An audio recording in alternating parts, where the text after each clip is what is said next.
right now on 5 on Your Side at 10.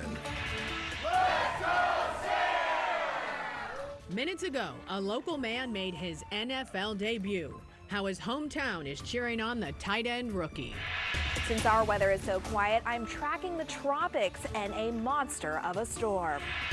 But first tonight, a divisive crowd in Jennings.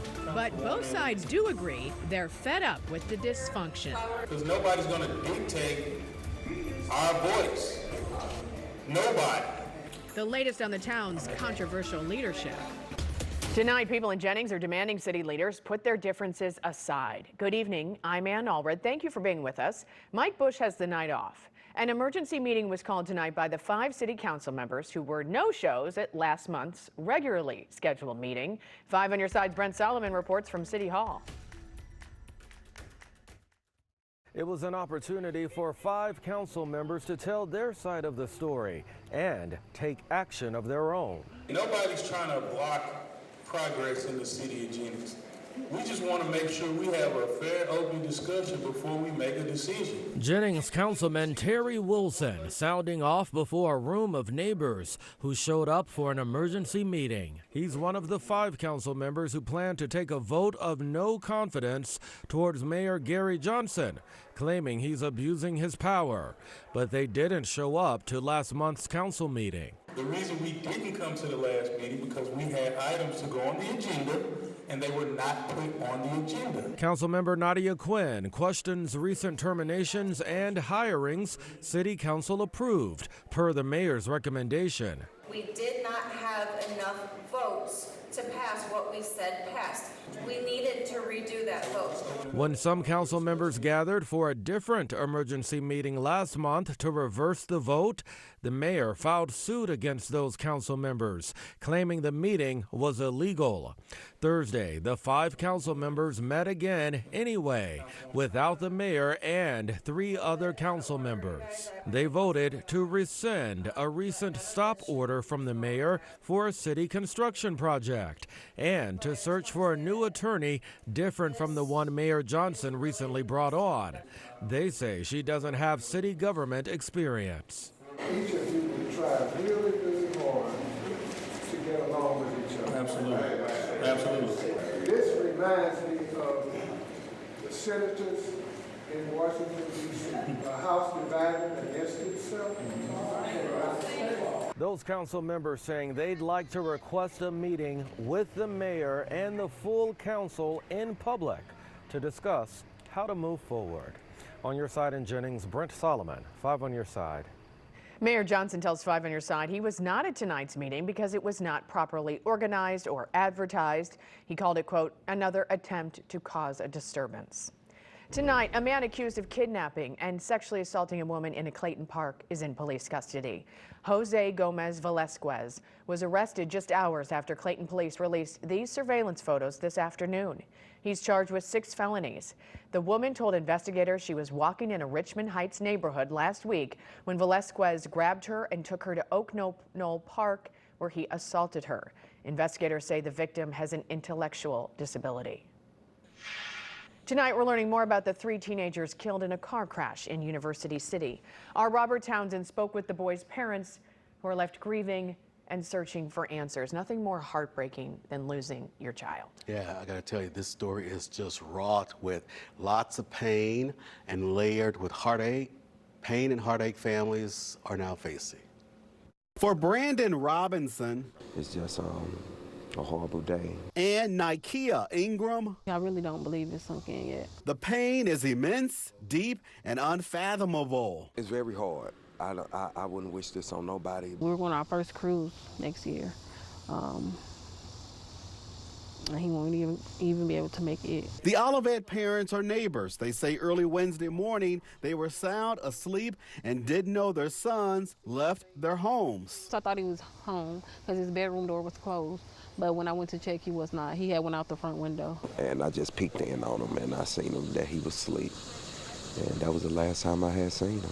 Hours later, the Missouri State Highway Patrol says Dion, Demetrius, and their friend Johnny Ursery traveled eastbound on Groby Avenue at a high rate of speed down a hill in Dion's mother's car. Investigators say the white Hyundai failed to make a curve, went across this yard, and crashed into a vacant house in U City. The three 15-year-old buddies, 10th graders at Ladue Horton Watkins High School, died.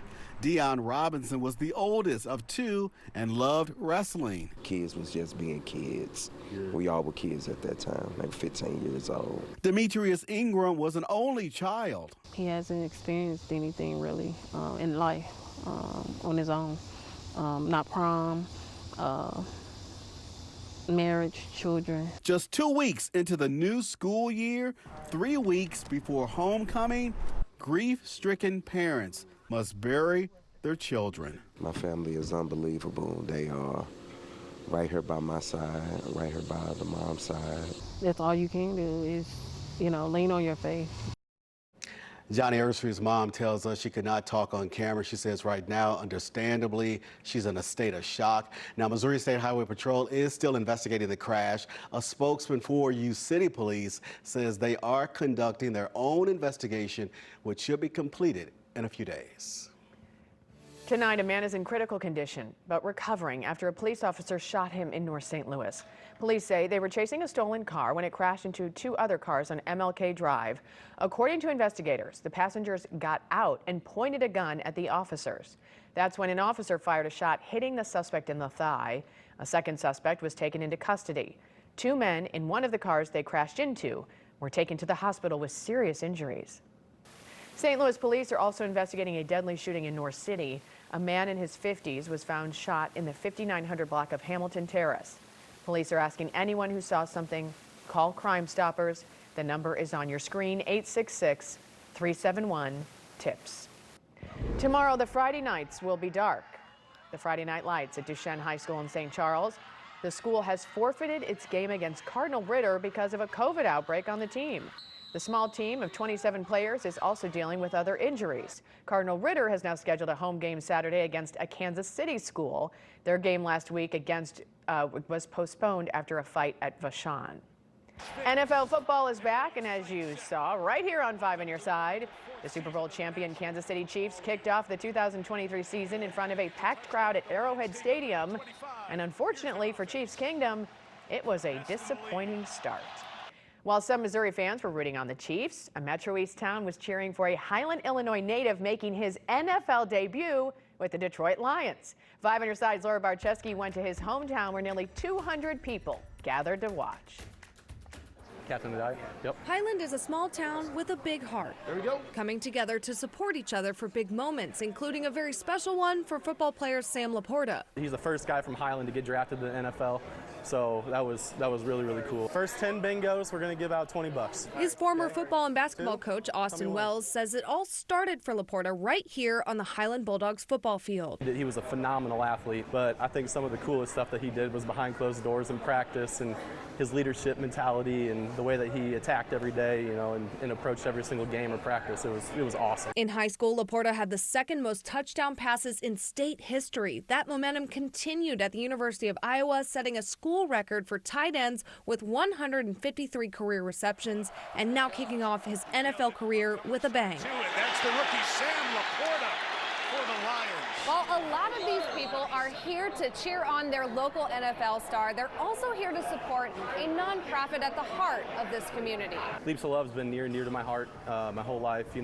Tracy, who runs Leaps of Love, she was actually in the hospital room whenever I got diagnosed myself when I was back in middle school. Thank you so much. Leaps of Love helps raise awareness and funds for childhood cancer research. Childhood cancer only gets 4% of national research funding, so very important for us to get that number raised. The founder, Tracy Riekman, says Laporta's an inspiration for the next generation on and off the field. Caught by Sam Laporta. Just hope everybody gets some kind of inspiration of watching Sam and putting the two together and connecting how he helps with the community as well.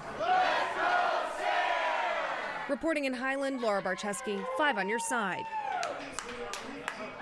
Tonight's watch party raised hundreds of dollars for Leaps of Love ahead of its big fundraiser in 2024. And we have a link on KSDK.com if you'd like to donate or help. The St. Louis Wheel is shining bright in red, white, and blue tonight. It's all to celebrate the U.S. men's national soccer team. They'll play Uzbekistan at City Park Saturday night. Downtown street poles are also shining to support Team USA. Confessions of a serial killer. I don't know what prompted me to take their lives. Tonight, only the I-Team has the interrogation videos of the so-called package killer, admitting to the murders of 4 women. You better fill up your gas tank now. The warning tonight about a $1 jump at the pump. Planning for Paris. The GOAT makes it official. How Simone Biles is juggling an Olympic comeback and her new marriage to her St. Louis husband. Seeing a push in our weeds right now. I'll tell you why and which ones are high. Tonight, our I-Team goes inside the mind of a serial killer. This month marks 1 year since an inmate was charged as the package killer. It ended a nearly 30-year mystery surrounding the murders of 4 women. Our Christine Byers brings us exclusive video from his confession and the reaction from one victim's family. It's not even valuable enough to even use it for a swipe. Sandra Keenley is talking about this letter serial killer Gary Muehlberg wrote to the families of his victims.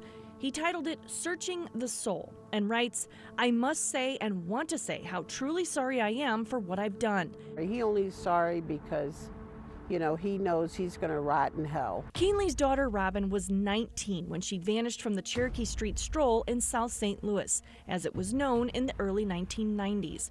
Her body was found stuffed between 2 mattresses along an O'Fallon, Missouri highway. 33 years and it's still like it was yesterday. And especially when you have to identify a body of your daughter and to see how she was tortured. DNA from her case led Detective Jody Weber to Gary Muehlberg in the spring of 2022. He was already serving a life sentence for the murder of a man who tried to buy a car from him in 1993. I'm Sergeant Jody Weber. I'm with the O'Fallon Police Department. On June 30th, 2022, Detective Weber finally got the chance to confront him, and he wasn't in the mood for small talk. I guess you don't get many visitors? Get to the chase. 10 minutes in, Weber pulled her ace. She told him she had his DNA at Robin's scene. Does that ring a bell at all, Robin? No, I don't remember it. She tried using his life sentence as leverage to get him to talk. I mean, I don't know how they can give you anything more. Yeah, the death penalty. 47 minutes in. We're done talking. We're done talking. 5 weeks later, the detectives brought letters from prosecutors pledging not to pursue the death penalty. I got you what you wanted. Okay, so now what? So I'd like to start with Robin. Do you recall the mattresses? Yeah. It's painful as hell. Muehlberg talked for nearly 3 hours. Do you remember doing it? Vaguely. I mean, I'm thinking I had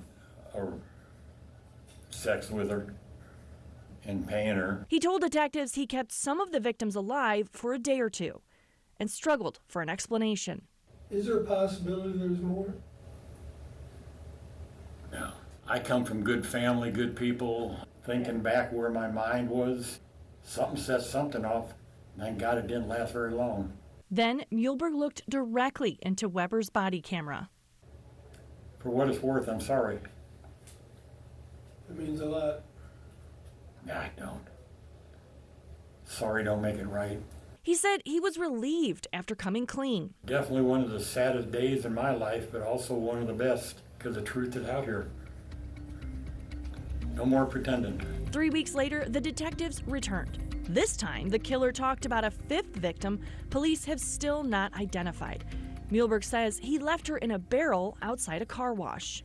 I remember taking her there in my van and leaving her there after I washed my truck. Muehlberg said other prostitutes survived. I didn't plan all this out before I picked him up. During their last visit, they talked about Muehlberg's life too. In college, you got your degree in Psychology, study of the human behavior and the human mind, and look where I sit. I must have missed the course of doing right.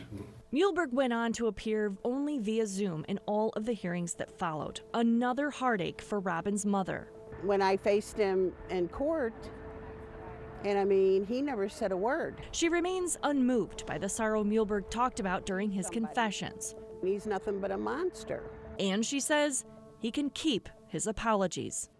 As a result of these interrogations, Muehlberg pleaded guilty and got 4 more life sentences, which means even with good behavior, he will never be free again.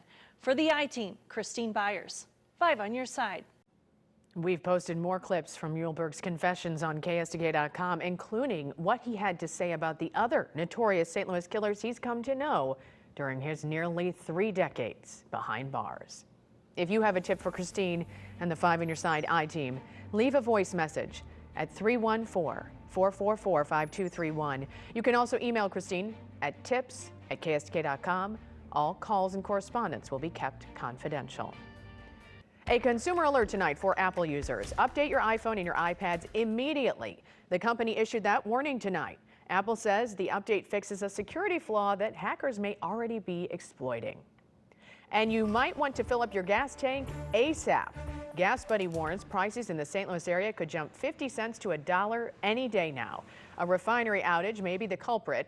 Gas Buddy says the short-term spike could be limited if the EPA allows an early switch to the cheaper winter blend of gasoline. Right now, the average price of a gallon of gas in St. Louis is $3.57. Metro East drivers paying an average of $3.83, and the national average is right around $3.80. We are less than a year away from the 2024 Olympic Games, and tonight, the GOAT, Simone Biles, is putting the rumors to rest about competing in Paris. Right now, I would say that's the path that I would love to go. So I wouldn't mind if you put it in the yay section. Oh! Biles made the announcement this morning on the Today Show. The Olympic gold medal gymnast won her 8th U.S. championship last month in Chicago. It was the first time she competed since dropping out of the 2021 Tokyo Games due to a case of the twisties. The newlywed also talked about her marriage to St. Louis native Jonathan Owens, who signed with the Green Bay Packers just days after their April wedding. Unfortunately, we're actually long distance, and we started long distance like less than a week while we were married. So it's been different, but at least we're both busy and focusing on our respective sports. So it's been nice, and we cherish the moments that we get together. The Paris Olympics kick off July 26, 2024. You can watch the games right here on 5 on your side. Scott is enjoying the night off today, and meteorologist Tracy Hinson joins us with the weather first forecast. Tracy. And Ann, our weather is just so quiet that we're going to talk about weather elsewhere because our weather, well, there's not much to say on it. Hey, we'll take that. I know, right? It's been a little while since we've been like this. So let's go over this monster of a storm. You and I can nerd out together on this one. This is a Category 5 storm right now, so very powerful, brewing over the Atlantic Ocean. It is north of the Leeward Islands there. It has winds sustained at 160 miles per hour, and it's gusting close to 200 there, so a very powerful storm. Now, right now, the current track of this doesn't put it into land, thank goodness. That would not be something we'd want to see. It does bring it pretty close to San Juan, as you can see there, and then it continues its track out and along the Atlantic Ocean. This will definitely be something to watch for as it remains a Category 4 storm approaching, our eastern seaboard. So we'll just watch it as it gets a little closer. For us, though, here at home, quiet, can't get much better than this. 82 degrees was our high today. Averages is right around 84, so a pretty typical September day for us. The Doppler radar view is mostly quiet, few showers off to our west, but I don't expect any of those to really make it our way. Chihuly night still going on in the garden. Absolutely beautiful there. I love to see that lit up. Allergies, this could certainly be bothering you. So ragweed, this jumped up over the past few days. Must have been a combination of the little rainfall we had and some slightly warmer conditions out there. Lamb's quarter is also high as well, and this one I haven't seen high in recent days. So this just jumped up. And then nettle is still just a little bit low. So that certainly might be why you have the sniffles as well. 64 degrees in St. Charles. It's a nice cool 58 68 in Warrenton. It is still 70 in Mount Vernon and Flora, Illinois. Mostly clear for us tonight, 61 degrees. Tomorrow in St. Louis, we're looking at a comfortable 80. And then your St. Louis 7-day forecast for you. We bump it up into the mid-80s for Sunday. Then we drop it down into the mid to upper 70s once we make it to Tuesday, Wednesday, and Thursday. That's a little cooler than average this time of year. All right, Tracy, thank you. Corey, what's coming up? Well, Wayno made one last start in his home state. The NFL kicked off with an exciting opener in Kansas City, and even Missouri Tiger fans can cheer for Illinois tomorrow. Stick around, sports is up next. The Sports Desk is sponsored by Jim Butler Chevrolet, the Midwest's #1 Chevy dealer 10 years running. Adam Wainwright just can't catch a break. When he pitches all right, his team doesn't score and the bullpen falls apart. When he doesn't have his best stuff, his team can't bail him out. The Cardinals scored 21 runs across their first 2 games in Atlanta, but they could not save their veteran tonight against the Braves. The Georgia boy, Wayno, making his final career start in his home state. From the first pitch, you knew it was going to be another bummer. Likely MVP Ronald Acuna Jr. goes deep. He had 2 bombs off Wayno tonight. Adam gave up 3 in the first, but the Cards did get those back. Tommy Edman ties it in the second inning on that hit there. Wainwright still stayed in, trying to get to win 199 some way, somehow, but he gets burned by the MLB home run leader Matt Olson to give up the lead in the 5th. Wayno would give up 6 tonight. Braves beat the Cardinals 8-5. You got to be impressed with what they're putting on the field right now. There's some real studs over there. So you still got to make pitches and keep them off balance. But you know that team over there is very gifted. So it's we won 2 of the 3. It's a good thing. It's Christmas Day for football fans. The NFL is back, and it delivered an exciting opener between the Chiefs and the Lions to kick things off. Mahomes and the Chiefs celebrating their Super Bowl title one last time before this season starts. Mahomes works some more magic this evening, finds tight end Blake Bell for a touchdown.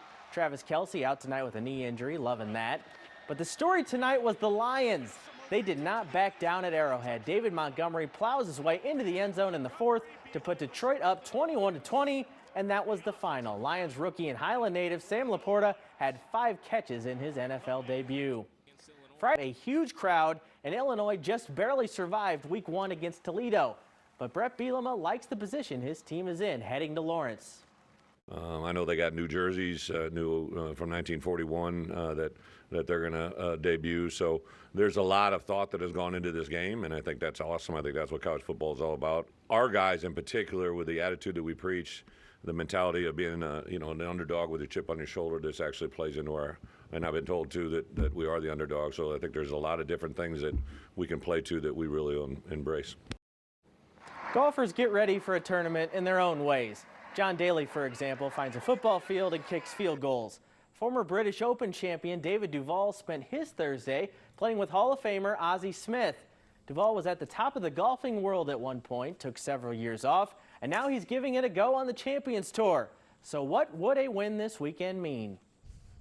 Would it mean as much as a Players and Open? I mean, obviously not. But at the same time, being a competitor and taking what I take off 8, 9, 10 years mostly, been doing it now for 18 months, yeah, it'd be damn exciting, and fulfilling. So I'm looking forward to that moment. We are about a month away from NASCAR playoff season, which, like football you saw tonight, you can catch right here on 5 on Your Side. And that playoff race is close coming down the stretch. The man who won last week is just a point off the playoff lead. That's Kyle Larson, 1 point behind William Byron. This week, they'll battle in Kansas City. You can watch the race on USA Network. And that will do it for sports tonight. Corey, thank you. Top Dogs, the big honor tonight, giving 2 Missouri Pooches wagging rights. Gatorade's coming out with a new flavor, but it won't really have a taste. The sports drink is releasing a new 0-calorie electrolyte-infused unflavored water. Bottles will hit stores in 2024. Saturday is National Teddy Bear Day, and Build-A-Bear is helping customers give a bear hug. For every bear sold September 9th, both in-store and online, the St. Louis-based company will donate one of its stuffed animals to a child or classroom in need. Tonight, 2 Missouri dogs are among the finalists for the 2023 American Humane Hero Dog Awards. Moxie, a golden doodle from Baldwin, won the service dog category. She retrieved her human cell phone to call 911. Moxie even opened the door for paramedics. The winner of the therapy dog category is Maverick from St. Robert. The Great Dane works with the USO, offering comfort to servicemen and women. Both are up for the title of overall hero dog, and the winner will be announced in November. Thank you so much for joining us for 5 on Your Side at 10. We appreciate it. The Tonight Show starring Jimmy Fallon is next. Start your day with Today in St. Louis, on the air between 4 and 7 a.m. And have a great Friday tomorrow.